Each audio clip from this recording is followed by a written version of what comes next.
How empathetic are you? I want you to really think about this. Are you empathetic enough to apologize to a machine? I mean, some people do this all the time. They say sorry to their phone, they say thank you to voice assistants like Alexa or Siri, and they hesitate before being rude to a screen. But the interesting part about this is that this behavior isn't accidental, and it's not even new. In the 1990s, Stanford researchers Clifford Nass and Byron Reeves sought to study this exact phenomenon because they wanted to know how people interact with computers. They found one consistent pattern, that humans apply social rules to machines. In one well-known experiment, participants worked with a computer tutor and were later asked to evaluate how helpful it was.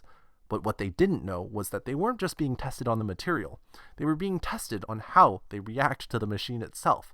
Some participants completed the evaluation on the same computer, and others used a paper or a different machine. When people evaluated the computer on itself, they were significantly more polite to the computer. They softened criticism, they avoided negative language, they gave higher ratings. This happened even though the participants clearly understood that the computer could not feel insulted. The researchers called this the politeness effect. The explanation lies in how human social behavior operates. Much of our social response is automatic. It depends on cues like language, interaction, and feedback, not on conscious beliefs about whether something is alive. From an evolutionary perspective, responding socially to voices and agents was usually safer than ignoring them, and as a result, those responses activate quickly and with little deliberation. Empathy, in this sense, is not a judgment at all. It's a default reaction. It's more a reflex than anything else. That default helps humans cooperate, teach, learn, and build trust. It allows social behavior to function smoothly without constant analysis.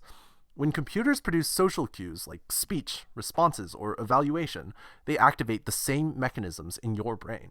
So when people apologize to a machine, they're not misunderstanding technology. They're revealing how human social cognition works at its base. Empathy is extended first and then evaluated later. That tendency is one of the reasons human societies function at all. Isn't that crazy to think about? Anyways, what should we overthink next?